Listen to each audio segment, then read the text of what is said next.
Seat किया जाता है। आइन ये नहीं कहता कि उसका वोट भी नहीं गिना जाएगा। उमर अता बंदियाल ने आइन को रीराइट किया और ये लिखा कि वो जमात का रुकन डी सीट भी होगा और उसका जो एक वो डी सीट भी होगा और उसका वोट भी नहीं गिना जाएगा। आइन में तो ये कहीं नहीं लिखा। आपके ऊपर तो आइन की हिफाजत की जिम्मेदारी थी। जो चीज आइन में नहीं लिखी वो आपने कहां से लिख दी? और उसके बाद मेरे भाइयों, 4-3 के फैसले को अपनी कुर्सी के, अपनी ताकत के गलत इस्तेमाल से 3-2 के फैसले में बदला और फिर हमें कहा कि 4-3 के अक्सरियती फैसले को ना मानो और 3-2 के अकलियती फैसले को मानो। अब मुझे हाथ उठा के बताओ कि फैसला अक्सरियती होता है या अकलियती होता है? हम क्यों माने वो फैसला जो आपने बदनीयती से दिया? हम क्यों माने वो फैसला जो आपने झूठ बोल के दिया? और उसके बाद आपने यहीं पर नहीं रुके, आपने 4-3 के मामले में और 3-2 के मामले में अपने साथी जजेस से भी झूठ बोला। और इतना झूठ बोला, कुर्सी का इतना गलत इस्तेमाल किया कि आपके साथी जजेस, आपके फेलो जजेस, आपके ब्रदर जजेस भी चीख उठे कि यहां से बदनीयती का मुजाहरा हो रहा है। आपने इमरान की इतनी ज्यादा और ढिठाई से सहूलतकारी की उमर अता बंदियाल साहब कि आपके फेलो जजेस को लिखना पड़ा कि आप जज नहीं है, you are politician in robes. यानी कि काले जो गाउन आप पहनते हो उसमें छुपे हुए आप एक सियासतदान हैं। और कहा आपके फेलो जजेस ने, मरियम नवाज ने नहीं कहा, पीडीएम ने नहीं कहा, वकला तंजीमों ने नहीं कहा, ऑपोजिशन ने नहीं कहा, हुकूमत ने नहीं कहा, आपके ब्रदर जजेस जो आइन और कानून का पास रखने वाले जजेस हैं, उन्होंने कहा कि आपने अपनी कुर्सी और इख्तियार का गलत इस्तेमाल किया। आपने सुओ मोटो के इख्तियार का गलत इस्तेमाल किया और उन्होंने कहा कि आपने गलत इस्तेमाल से आपने पूरे सुप्रीम कोर्ट को वन मैन शो बना दिया। क्या बना दिया?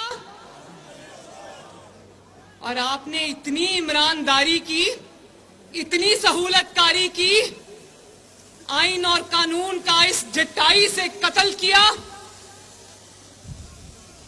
कि लोगों के सर शर्म से झुक गए।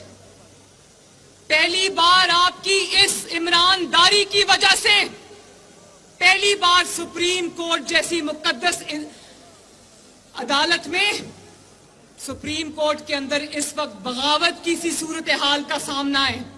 जजेस एक दूसरे के खिलाफ फैसले दे रहे हैं। हमने क्या फैसला मानना है? पहले तो आपके साथी जजेस आपके फैसले नहीं मान रहे।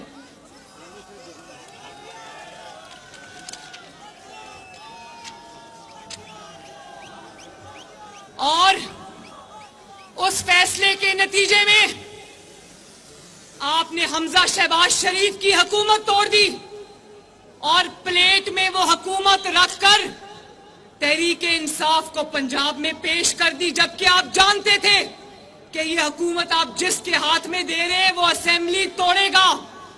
और मेरे भाइयों, ये बात बाद में कौम को पता चली कि ये बहुत गहरी साजिश हुई है पाकिस्तान के साथ। लोगों को पता चला कि उसमें असेंबली तोड़ने में सिर्फ इमरान खान शामिल नहीं था, सिर्फ परवेज इलाही शामिल नहीं था, उसमें यहां पर शारे दस्तूर में बैठा हुआ सदर पाकिस्तान भी शामिल था, आरिफ अलवी भी शामिल था, जिसने अपने पास बिठाकर जनरल बाजवा के साथ यह फैसला कराया कि पंजाब असेंबली टूटेगी और इलेक्शन अनाउंस होगा। लेकिन कौम ये नहीं जानती कि उसका एक सबसे बड़ा किरदार उस साजिश का, इमरान का तो आपको पता चल गया, पूरी कौम जानती है। बाजवा साहब का आपको पता चल गया, पूरी कौम जानती है। सदर अलवी का आपको पता चल गया, पूरी कौम जानती है। आज मेरे से सुन लो, उस साजिश का सबसे बड़ा छुपा हुआ और घिनौना किरदार है उमर अता बंदयाल,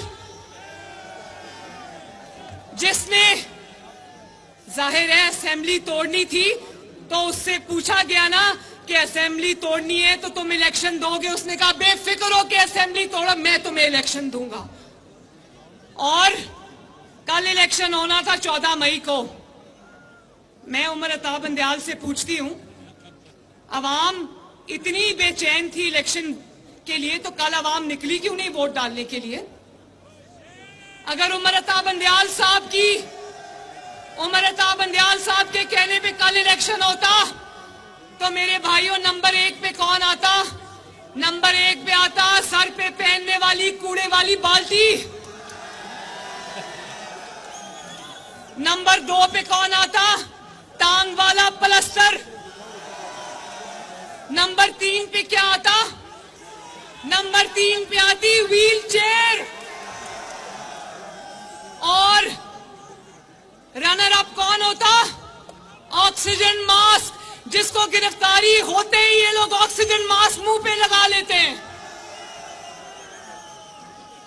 ये तो हाल है जिसकी सहूलतकारी उमर अता बंदयाल कर रहा है। वो अदालत में पेश हुआ डरपोक, कहता है मैं 24 घंटे से बाथरूम नहीं गया।